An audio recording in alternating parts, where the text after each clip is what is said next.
على الفلاح حي على الفلاح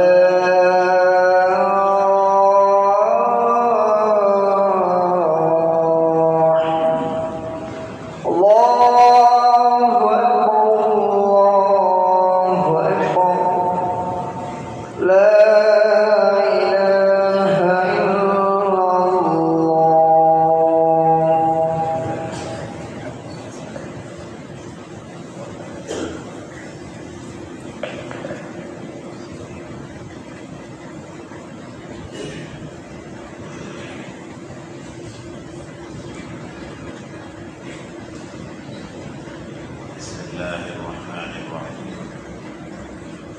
الحمد لله رب العالمين والصلاة والسلام على سيدنا وحبيبنا وشفيعنا محمد ابن عبد الله وعلى آله وأصحابه وجميع تباعه بإحسان إلى يوم الدين أما بعد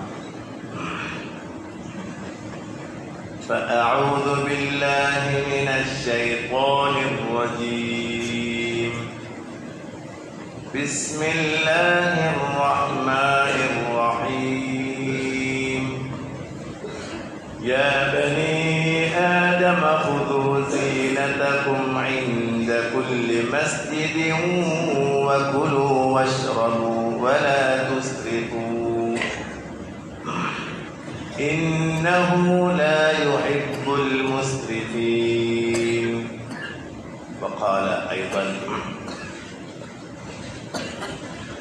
وكأي من نبي قاتل معه ربيون كثير فما وهنوا لما أصابهم في سبيل الله وما ضعفوا وما استكانوا والله يحب الصابرين وما كان قولهم إلا أن قالوا ربنا اغفر لنا ذنوبنا وإسرافنا في أمرنا وثبت أقدامنا وانصرنا على القوم الكافرين صدق الله العظيم அளவற்ற அல்லாஹ்வின் நிகரற்ற அன்புடையவன் வல்ல அல்லாஹ்வுடைய திருநாமம் கொண்டு இன்றைய குத்பாவை ஆரம்பிக்கிறேன். சர்வ புகழும் புகழ்ச்சியும் இவ்வையகத்தை படைத்தாலும் வல்ல அல்லாஹ்வுக்கு என்றென்று முடித்தானது. அல்ஹம்துலில்லாஹ். ஸலாத்தும் ஸலாமும் உலகத் தலைவர் முஹம்மது ரசூலுல்லாஹ் ஸல்லல்லாஹு அலைஹி வஸல்லம் அவர்கள் மீதும் அவர்களின் அடிச்சுவடுகளை முற்றுமுழுதாக தமது வாழ்க்கையில் எடுத்து நடந்த உத்தம சஹாபாக்கள், தாபிஊன்கள், தபுத் தாபிஈன்கள், ஹக்கான முஃமின்கள் அனைவர் மீதும் என்றென்றும் உண்டாகும். புனிதமான ஜும்ஆவுடைய கடமையை நிறைவேற்றுவதற்காக ரயிலில் வந்திருக்கும் அல்லாஹ்வின் நல்லடியார்களே, அல்லாஹ்வும் ரசூலும் நமக்கு சகல ஏவல்களையும் எமது வாழ்க்கையின் சகல தருணங்களிலும் முற்றுமுழுதாக கடைபிடிக்கும்படியும் அவர்களினால் விளக்கப்பட்ட சகல விலக்கல்களில் இருந்தும் முற்றுமுழுதாகவே விலகி தூரமாக எம் வாழ்க்கையை அமைத்துக் கொள்ளும்படி ஆரம்பம் அடியேனுக்கும் அப்பால் உங்களுக்கும் வசியா என்னும் நல்ல உபதேசம் செய்து கொள்கிறேன். அருமையான இஸ்லாமிய உறவுகளே, நாம் இன்றைய குத்பாவில் விளங்கிக் கொள்ள வேண்டிய ஒரு தலைப்பாக அமைந்திருப்பது அடியார்களுக்கு அல்லாஹ் வழங்கக்கூடிய அருட்கொடைகளில் மிக மிக முக்கியமானதொரு அருட்கொடைதான் உடல் ஆரோக்கியம்.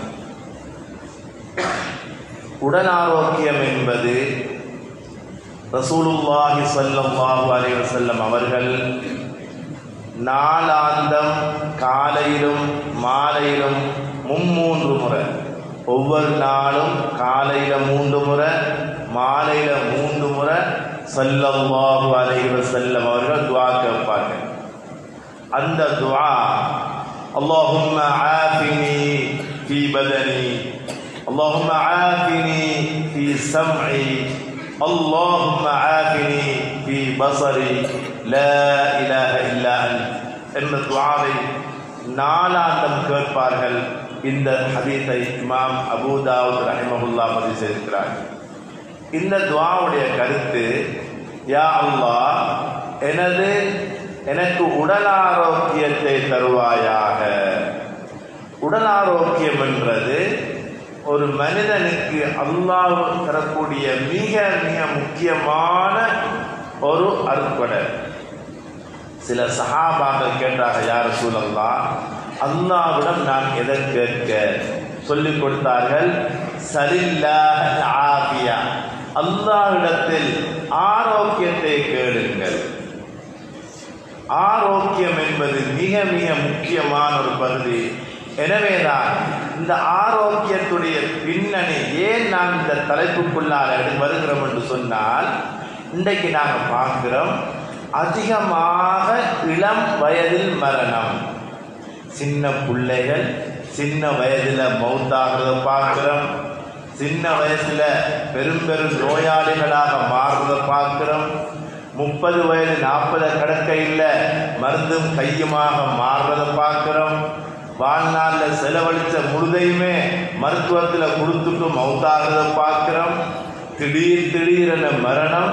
இது எல்லாத்தையும் நாங்கள் பார்க்கும் பொழுது, அருமையான சகோதரர்களே, முதலாவதாக நாம் இந்த நிஅமத்தை, அல்லாஹ்வுடைய இந்த அருட்கொடைய இது ஒரு நிஅமத் என்று விளங்க வேண்டும். அதுக்கு பிறகு அதனை எப்படி நாம் பாதுகாக்க வேண்டும் என்பதை நாங்கள் பார்க்கணும். ஆரோக்கியம் என்ற நியாமத் என்பது எல்லாருக்கும் தெரியணும். முதலாவது அதை பாதுகாக்கணும் என்பதையும் நாம் விளங்கி பாதுகாத்தால்தான் நாம் முதுமையான காலத்தில் ஆரோக்கியமாக இருக்கிறோம். 20 வயதில் இருந்து நாம் எமது ஆரோக்கியத்தை பாதுகாக்க தவறினால் அங்கே 40 ஆகக்குள்ள 80 முதுமையை நாங்கள் கண்டிடுவோம். எனவே இந்த ஆரோக்கியம் என்பது தனி, ஆரோக்கியத்தை பாதுகாத்தல் என்பது தனி, ஆரோக்கியத்தை வளர்த்தல் என்பது தனி. ஆரோக்கியமாக வாழ்ந்தால்தான் ஒருவனுடைய எல்லா காரியங்களும் சீராக இருக்கும். நோயோடு இருந்தால் ஒருத்தருக்கு ஒன்று செய்யலாது. ஒருத்தருக்கு பல்லு வலிதான் வருது, அந்த பல்வலி இருந்தால் ஒன்றுமே ஓடாது. காய்ச்சல் ஒன்றுமே ஓடாது. வயிற்று வலி ஒன்றுமே வேலை செய்யாது. இதே மாதிரி அருமையான சகோதரர்களே, நோய் அற்ற வாழ்வுதான் வாழ்வு, குறையற்ற செல்வம் அதுதான். இதைத்தான் ரசூலுல்லாஹி ஸல்லல்லாஹு அலைஹி வஸல்லம் காட்டி வழிகாட்டி எவ்வாறு இந்த ஆரோக்கியத்தை பாதுகாக்க வேண்டும் என்ற பல்வேறுபட்ட வழிகாட்டல்கள் இருக்குது. அதில் முதலாவதாக நம்பிக்கையோட சம்பந்தமான விஷயம். அது அல்லாஹ் ரசூல் சொல்லிவிட்டால் பிறகு அதில் நாங்கள் ஆழமாக யோசித்து எங்களோட சுய அறிவு அதுக்குள்ளாக நுழைவித்து யோசிக்கக்கூடாது. அல்லாஹ் ரசூல் இதுக்கு இப்படி வழிகாட்டி இருக்கிறார்களா, அதனை முற்றுமுழுதாக நாம் ஏற்று பழக வேண்டும். அதே போன்று அல்லாஹ் ரசூல் சொன்ன விடயத்தை நம்புவதை போன்று அல்லாஹ்விடத்தில் பாவ மன்னிப்பை தேடி செய்த பாவங்களுக்கு மன்னிப்பை கேட்டு இஸ்திக்பாரோட பாவ மன்னிப்போட இந்த ஆரோக்கிய பகுதியை சரியாக பார்த்தோம் என்று சொன்னால் உலகத்தில் ஆரோக்கியமாக வாழலாம். இது குறிப்பாக மனம் தளர்ந்து விடக்கூடாது. மன தளர்ச்சி என்பது நோயுடைய முதல் மன தளர்ச்சி. இது ஈமானுல்லாஹ்கிட்ட வரக்கூடாது, பலகீனமாகுதல். وَكَأَيٍّ مِّن نَّبِيٍّ قَاتَلَ مَعَهُ رِبِّيُّونَ كَثِيرٌ فَمَا وَهَنُوا لِمَا أَصَابَهُمْ فِي سَبِيلِ اللَّهِ وَمَا ضَعُفُوا وَمَا اسْتَكَانُوا وَاللَّهُ يُحِبُّ الصَّابِرِينَ. இந்த வசனத்தை அல்லாஹ் சொல்லித் தருகிறான். பல நபிமார்கள் நபிமார்களோடு சேர்ந்து அவர்களை ரிப்பியூன் அல்லாஹ்வை நம்பினவர்கள் எல்லாம் எவ்வாறு இருந்தார்கள்? அவர்களுக்கு ஏற்படக்கூடிய எந்த பிரச்சனையாக இருந்தாலும் அவர்கள் தளர்ந்து விடவில்லை, பயந்து விடவில்லை, தளர்ச்சி அடைந்து விடவில்லை, உறுதியாக இருந்தார்கள், பொறுமையாக இருந்தார்கள். இது ஈமானோட வர வேண்டிய மிக முக்கியமான பரிசு. ஏன் இதை குறிப்பிடுறோம் என்றால், நான் ஒரு எங்க பார்த்தாலும் சொல்றது, ஊர்ல எல்லாருமே நோயாளிகள், யாரை கேட்டாலும் சொல்றது நான் நோயாளி அப்பா, கையும் மருந்துமா இருக்கிறேன், என்னால் ஒன்றும் செய்ய இயலாது. இந்த இயலாமை வரக்கூடாது. அது வராமல் இருக்க நாம் எப்பொழுது தயாராக வேண்டும் என்ற ஒரு பகுதி மிக முக்கியம். நோய் வருமுன் காப்போம் என்று சொல்வோம். அதுக்கு சொல்றது அல் விகாயா. விகாயாண்டா நோய் வருவதற்கு முன்பு நாம் எங்களை பாதுகாத்துக் கொள்ள வேண்டும். எப்படி பாதுகாக்கிற என்ற ஒரு பகுதி இருக்குது. அதைத்தான் அருமையான சகோதரர்களே, இஸ்லாமிய உறவுகளே, முதலாவதாக எங்களுடைய உணவு பகுதி, உணவு கலாச்சாரம், சாப்பாடு சரியாக இருக்க வேண்டும். அதுல முதல் பிரச்சனை எப்பொழுது சாப்பிட வேண்டும். எப்ப சாப்பிடணும்னா பசி வந்தால்தான் சாப்பிடணும். பசி வராம சாப்பிடக்கூடாது. பசியும் ரெண்டு வகையான பசிகள். ஒன்று கடினமான பசி, இரண்டாவது லேசான பசி. கடினமான பசி வந்தவுடனே சாப்பிடணும். சின்ன பசியோட எழும்ப வேண்டும். இதுதான் சஹாபாக்கள் சாப்பிட்ட முறை, ரசூலுல்லாஹி ஸல்லல்லாஹு சாப்பிட்ட முறை. ஒரு நாளைக்கு சொன்னார் ஸல்லல்லாஹு அலைஹி வஸல்லம், நான் ஒரு நாளைக்கு சாப்பிட்டு அடுத்த நாளைக்கு பட்டினியா இருந்து அல்லாஹ்வுக்கு நன்றி செலுத்த வேண்டும். அருமையான சகோதரர்களே, பசி என்பது, பசித்திருத்தல் என்பது ஆரோக்கியத்துடைய மிக முக்கியமான பகுதி. ஆனால் அது நோய் வரக்கூடிய அமைப்பில் அந்த பசி வரக்கூடாது.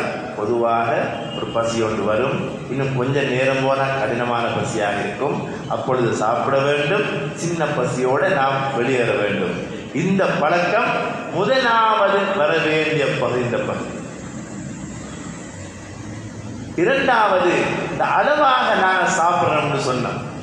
அந்த அளவுன்னு சொல்லக்குள்ள வயிறு நிறைய சாப்பிட்டு பழகக்கூடாது, வயிறை நிறைச்சே பழகக்கூடாது.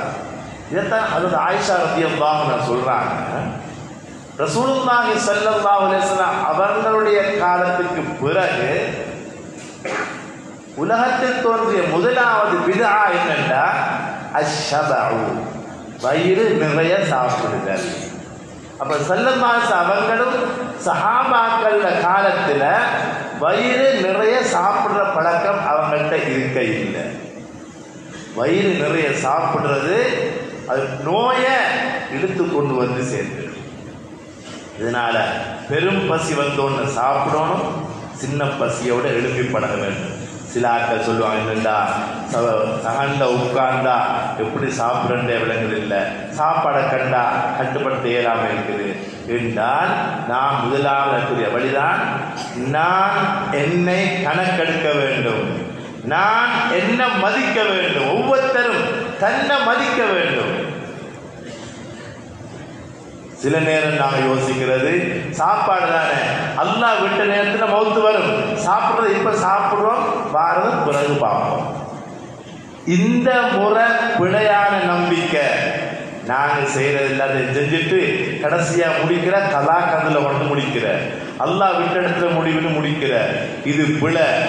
நாம் சரியான முறையில எமது ஆரோக்கியத்தை நாங்கள் தான் பாதுகாக்க வேண்டும். உதாரணமாக, ஒருவர் குடிப்பழக்கம் உள்ளவராக இருந்து தௌபா செய்கிறாரு. இந்த தௌபாவை ஏற்றுக்கொள்ற அல்லாஹ்வுடைய வேலை, அல்லாஹ் ஏற்றுக்கொள்வான். ஆனால் இந்த குடியால ஏற்பட்ட உடல் ஏற்பட்ட விளைவு, அந்த விளைவு அப்படித்தான் இருக்கு, அது சீராக மாட்டாது. தௌபா செஞ்சதால இதால வந்த பாதிப்பு ஒரு நாளும் இல்லாமல் போகாது. ஏன்னா அவர் தானா தேடிக்கொண்டது. அல்லாஹ் தஆலா எங்கட கையில தந்திருக்கிறான். நாம் தான் எங்கட ஆரோக்கியத்தை பாதுகாக்க வேண்டும். உணவில சரியான கட்டுப்பாடு இருக்க வேண்டும். அதே நேரம் சாப்பிடக்கூடிய அளவை சரியாக நாம் முறைமைப்படுத்த வேண்டும். அடுத்தபடியாக அருமையான சகோதரர்களே, உடல் ஆரோக்கியத்தை பாதுகாக்க இன்னொரு பகுதிதான் உணவின் தன்மைகளை அறிஞ்சு சாப்பிடணும். நாங்கள் சாப்பிடக்கூடிய சாப்பாடு என்ன தன்மை கொண்டது, இது உடம்புக்குள்ளால போனால் என்ன விளைவை உண்டு பண்ணும் என்று எங்களோட சாப்பாடு எங்களோட குடிபானம் ரெண்டையும் சரியாக பார்த்து விளங்கி சாப்பிடும். உதாரணமாக அரிசி எடுத்துக்கொண்டோம்னால் எந்த அரிசியில அரிசியுடைய தன்மை இருக்குது என்று நாம் அதுக்குரிய சந்தித்து கேட்டு படிக்க வேண்டும்.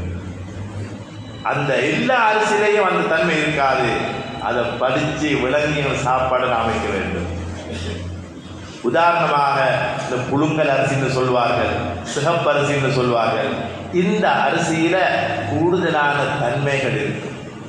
உதாரணத்துக்கு ஒன்று, இதே போன்று நாம் சாப்பிட எந்த சாப்பாடா இருந்தாலும் இது உள்ளான போய் என்ன செய்யும் நாங்கள் தெரியும்.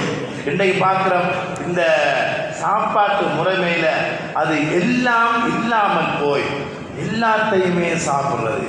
குறிப்பாக பெரிய பெரிய நோய் எங்கெங்கெல்லாம் கூடுதலா இருக்குதோ அங்க பார்த்தோம்னா வித்தியாசமான சாப்பாடு, குறிப்பா இந்த ஃபாஸ்ட் ஃபுட்டுக்கு நாங்கள் இறங்கி அதுல மூழ்கி நாளாந்த நோயாளிகள், பயங்கர நோயாளிகள் உருவாகி கொண்டிருக்கிறத பார்க்கிறோம். எனவே சாப்பாடு தேவையான சாப்பாடு, அர்த்தமுள்ள சாப்பாடு, உடலுக்கு தேவையான உடல் கேட்பதை தரக்கூடிய சாப்பாடு, அந்த சாப்பாடு அந்த உணவு இருந்தால்தான் அந்த உணவின் மூலமாக உடம்பை பாதுகாக்கலாம், எமது ஆரோக்கியத்தை பாதுகாக்கலாம். குடிபானத்தை எடுத்துக்கொண்டோம்னா நாம் தண்ணி தாகத்துக்கு தண்ணியைத்தான் நாம் குடித்து பழக வேண்டும். தாகத்தை தீர்க்கக்கூடியது தண்ணீர்னா அந்த தண்ணீர அல்லாஹ் நிரப்பமான விஷயங்கள் வச்சிருக்கிறான். குறிப்பாக கிணத்து தண்ணியை குடித்தோம்னா அதில் ஆரோக்கிய தன்மை தனி. அப்படியாக தண்ணியை நாம் தண்ணியுடைய பாவனை. அது இல்லாம தாகம் வருது, நாம் எதை குடிக்கிறோம், தாகத்துக்கு எதை குடிக்கிறோம், தொண்டையில கொஞ்சம் கூலா இருந்தா நல்லம், நாவு கொஞ்சம் இனிப்பா இருந்தா நல்லம் என்றதை மாத்திரம் நினைச்சு கொண்டு போய் குடிப்போம். அது தொண்டைக்கு நல்லா இருக்கும், நாவுக்கு நல்லா இருக்கும், ருசியாக இருக்கும். ஆனால் உடம்பு அதனை சரியாக ஏற்றுக்கொள்ளாது, பெரிய பெரிய நோய்களை கொண்டு வந்து விட்டுடும்.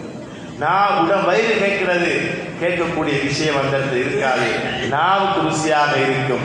அது எந்த விதமான தன்மைகளும் இல்லாத பல பானங்கள் இன்றைக்கு பஜார்ல வெளியில் இருக்கிறது, நிறைஞ்சிருக்கிறது.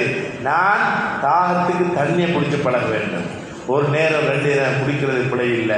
தாகம் வந்தாலே ஏதேதோ குடித்து பழகிட்டோம்னா கடைசியாக நோய் வந்தோடனே திடீர்னு நோய் வந்துச்சுன்னு சொல்லிடுவோம்.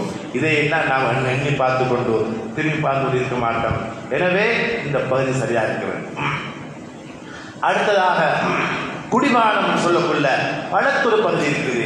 இந்த பழத்துரு அந்த அந்த பழ வஸ்துக்கள் கூடுதலாக நாம் பாதிக்கக்குள்ள ஆரோக்கியம் சிறந்ததாக சிறப்பாக பாதுகாக்கப்படும். ஒவ்வொன்றும் விரிவான பகுதி தொட்டு காட்டி கொண்டு போறோம். ஏன் என்று சொன்னா எங்களோட ஆரோக்கியத்தை பாதுகாத்தாத்தான் நாம் நெஞ்சு நிமிர்ந்திருக்கலாம். ஆரோக்கியம் பாதுகாப்பா இருந்தால் தைரியமாக ஒருவன் இருப்பான். ஆரோக்கியம் இழந்தால் தைரியம் இல்லாத அதைரியக்காரனாக மாறிவிடுவான். முதலாவது உடல் ஆரோக்கியம். எனவே இதை எல்லாம் நாம் சரியாக பாதுகாத்து கொண்டு வர வேண்டும். இதெல்லாம் சாப்பாடு குடிபானங்கள் எல்லாம் இந்த 20 வயசு கால பகுதியில் இருந்தே அவர் பாதுகாத்து கொண்டு வர வேண்டும். அப்பதான் உடம்பு உடம்பாக இருக்கும். இதை பார்க்கிறோம். இளம் வயதில் 30 வயசாக இருக்குது, திருமணம். ஆனா பொம்புல முறப்பாடு காஜாட்ட இவருக்கு ஆண்மை இல்லை. விசாரித்து கொண்டு போய்கொண்டு தேடிக்கொண்டு போனா உணவுடைய பாவன முறையை தேடினா அவர் அதனால ஆண்மையை இழந்தவராயிருக்கிறாரு, உட்கார்ந்து அழுகிறாரு, அவர் ஒரு நோயாளியாக மாறுற அளவுக்கு மாறிக்கொண்டு போறாருண்டா என்ன காரணம்?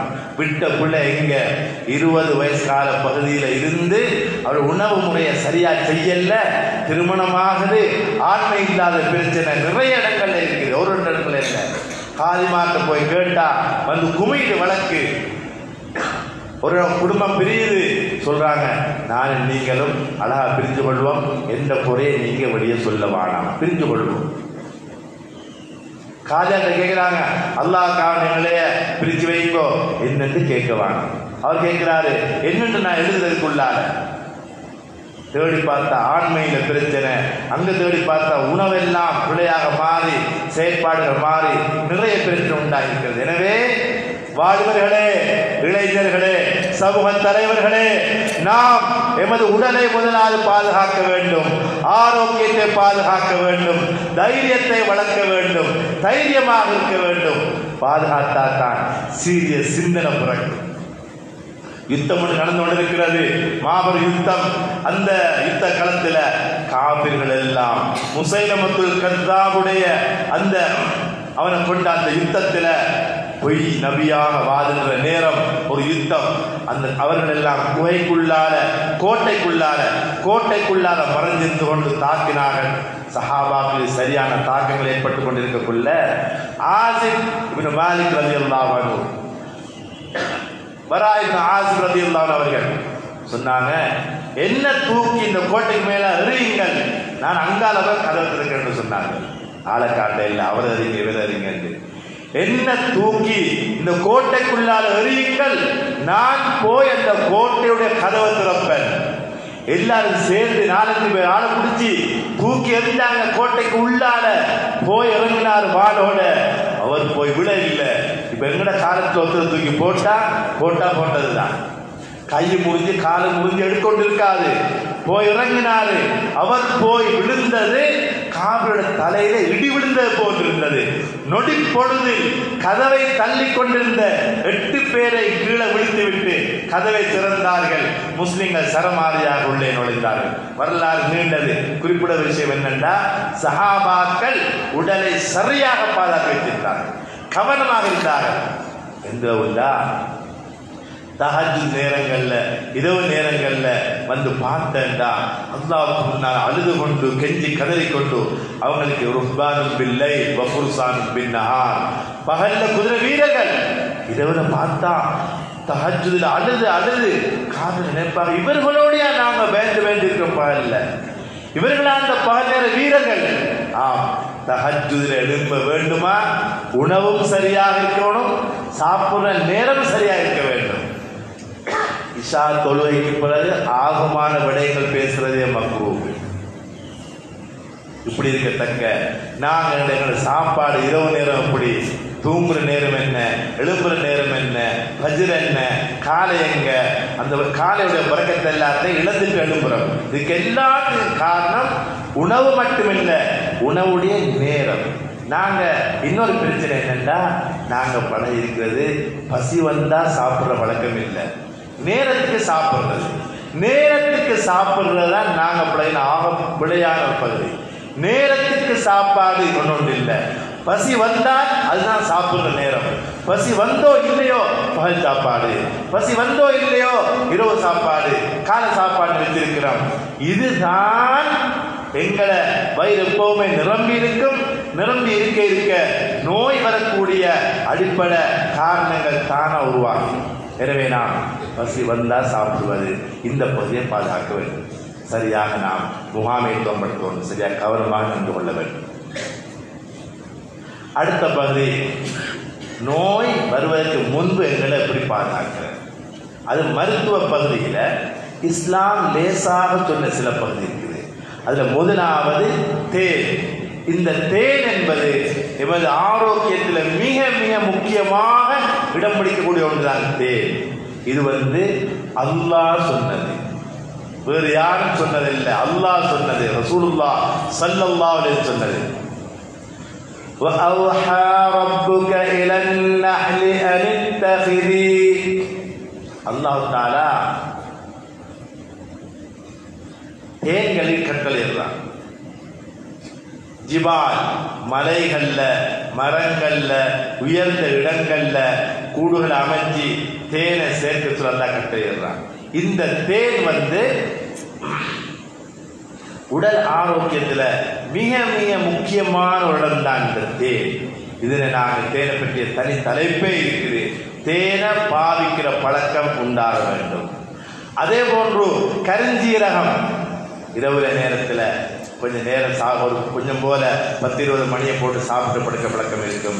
இதை நாங்கள் இந்த கருஞ்சீரகம் பாவனை ஒவ்வொருத்தரும் பழக வேண்டும். கருஞ்சீரக பாவனை, கருஞ்சீரகம் சரியாக பாவிச்சிட்டு வாராட்ட நோய் இருக்கவே இருக்காது.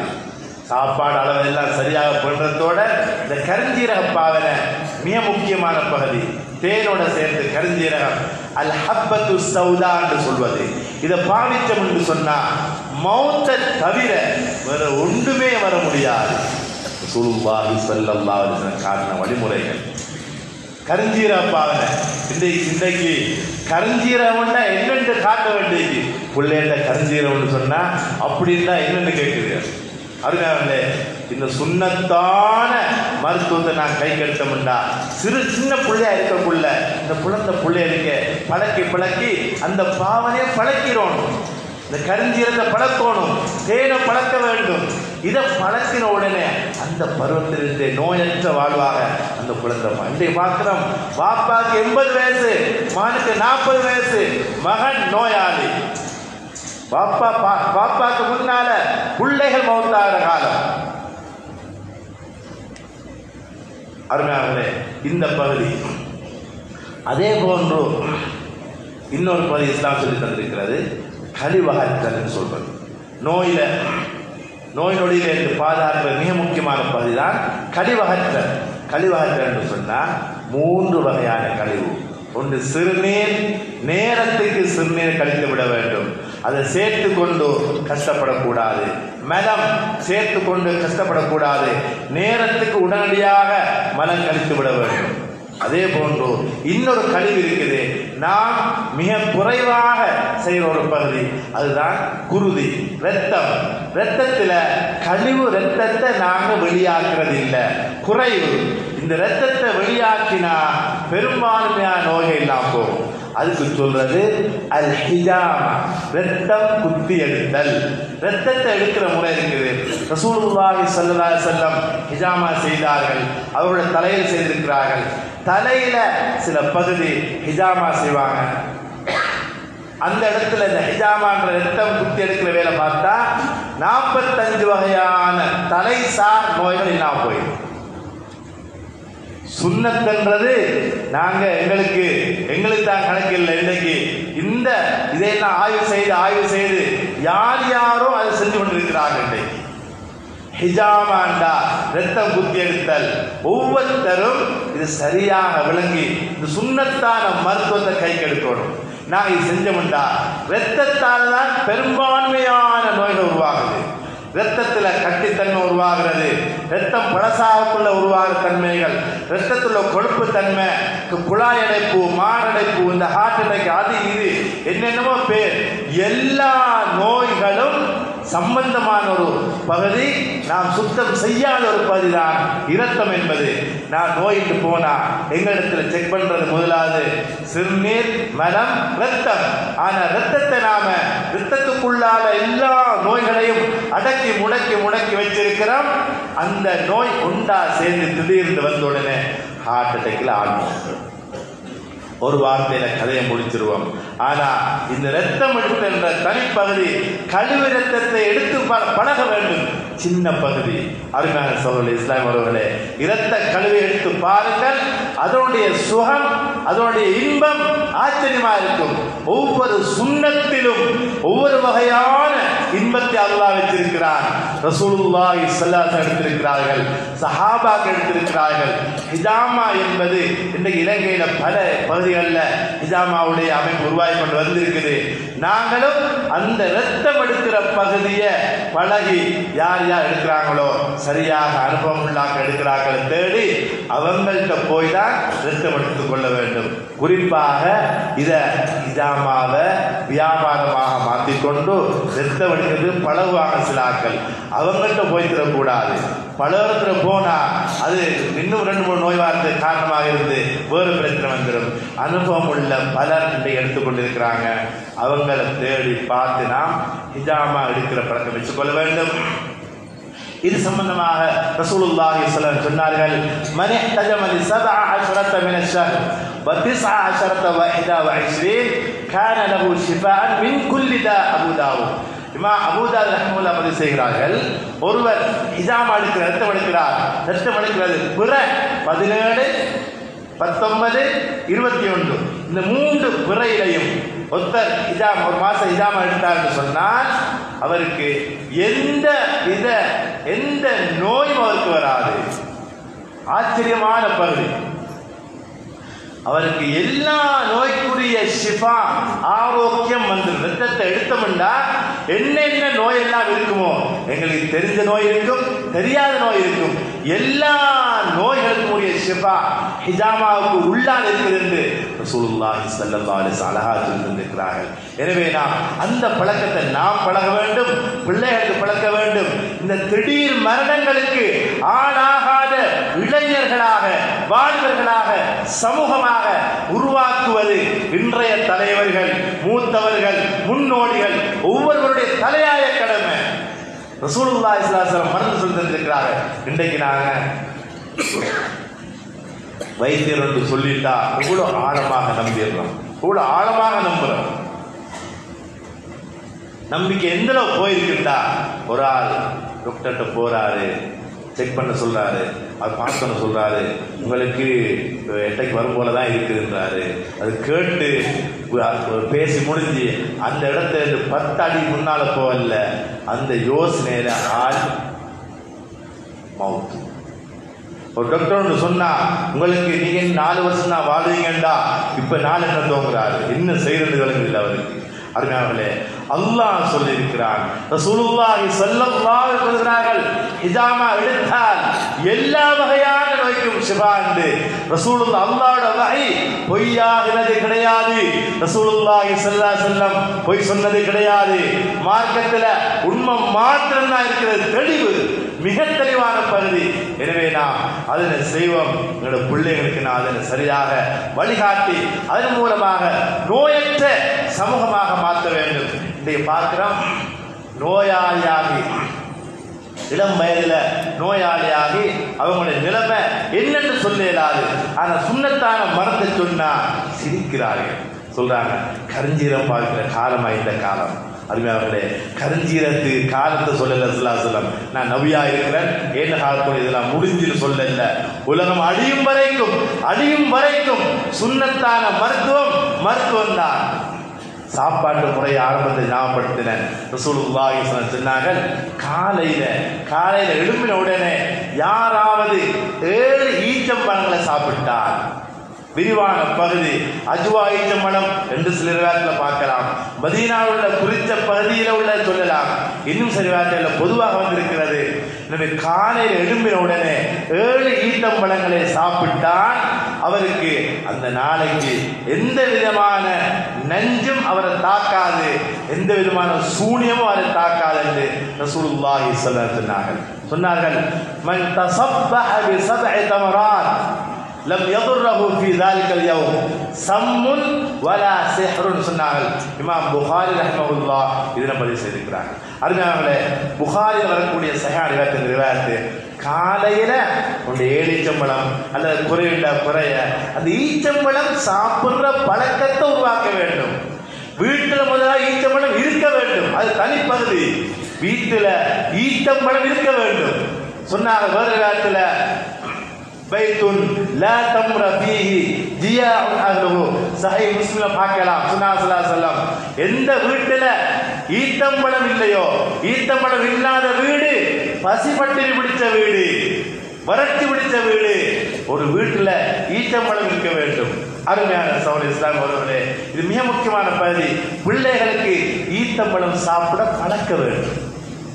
இதெல்லாம் உடம்பை பாதுகாக்கிற பகுதி, மிக முக்கியமான பகுதி.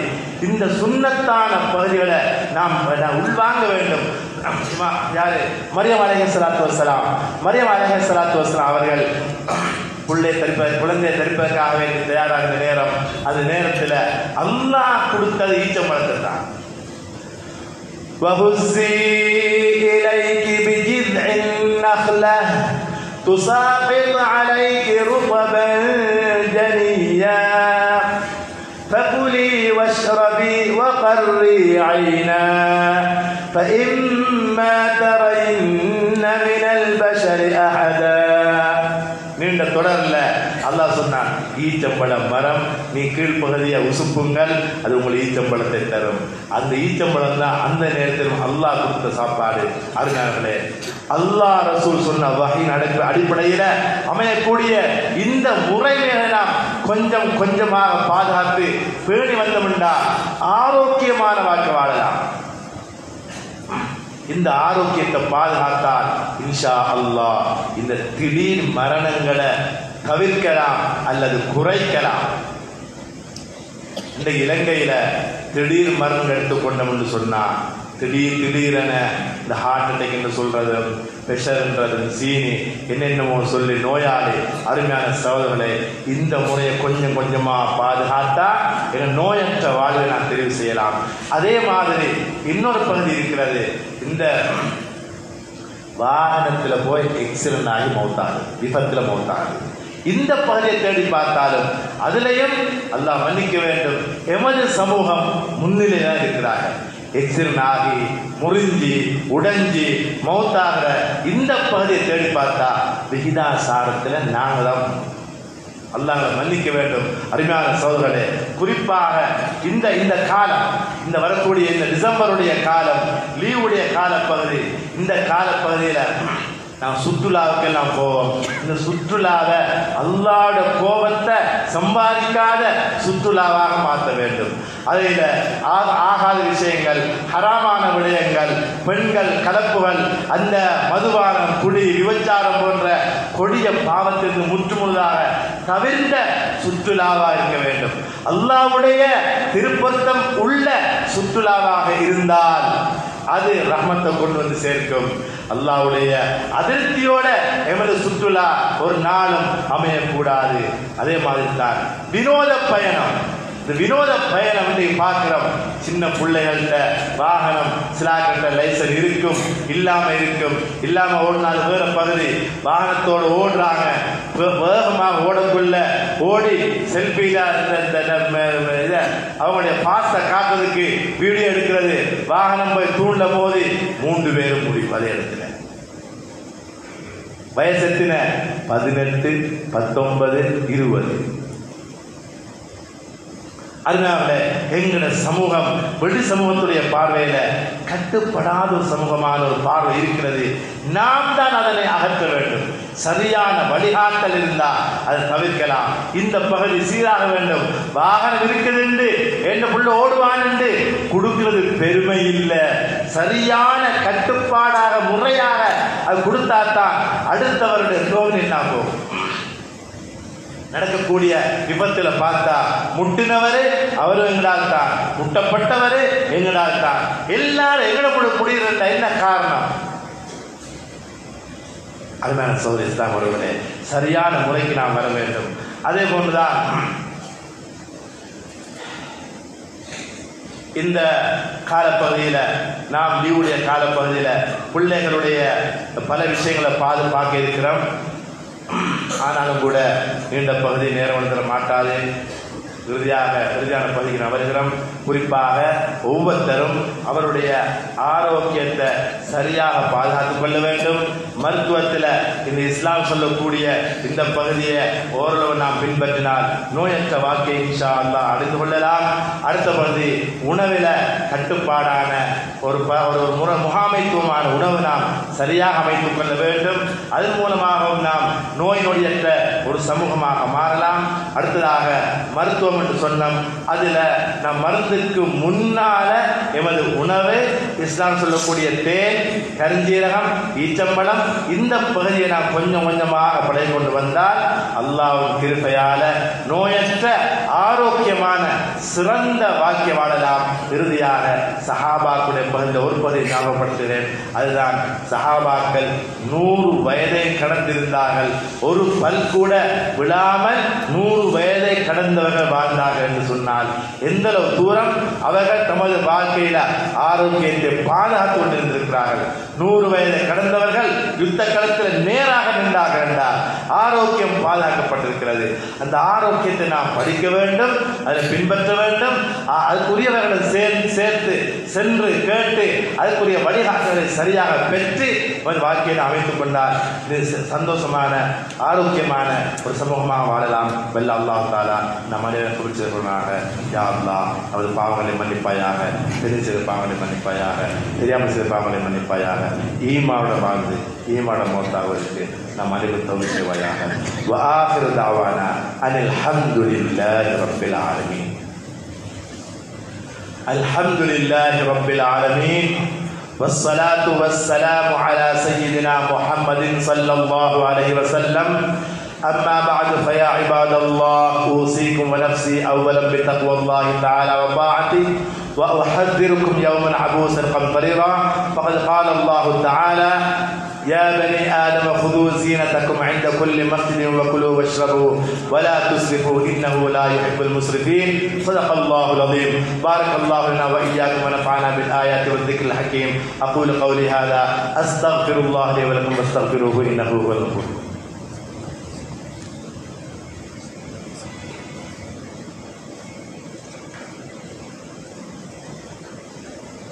الحمد لله رب العالمين والصلاة والسلام على سيدنا محمد صلى الله عليه وسلم.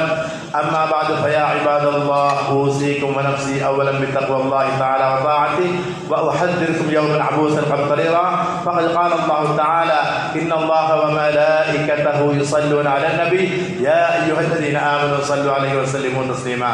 اللهم صل على سيدنا محمد وارض عن الخلفاء الراشدين المهديين أبي بكر وعمر وعثمان وعلي رضي الله عنهم أجمعين وعن سائر الصحابة والتابعين لهم بإحسان وارض عنا ورحمنا معهم برحمتك يا أرحم الراحمين. اللهم اغفر للمؤمنين والمؤمنات والمسلمين والمسلمات الأحياء منهم والأموات إنك مجيب الدعوات.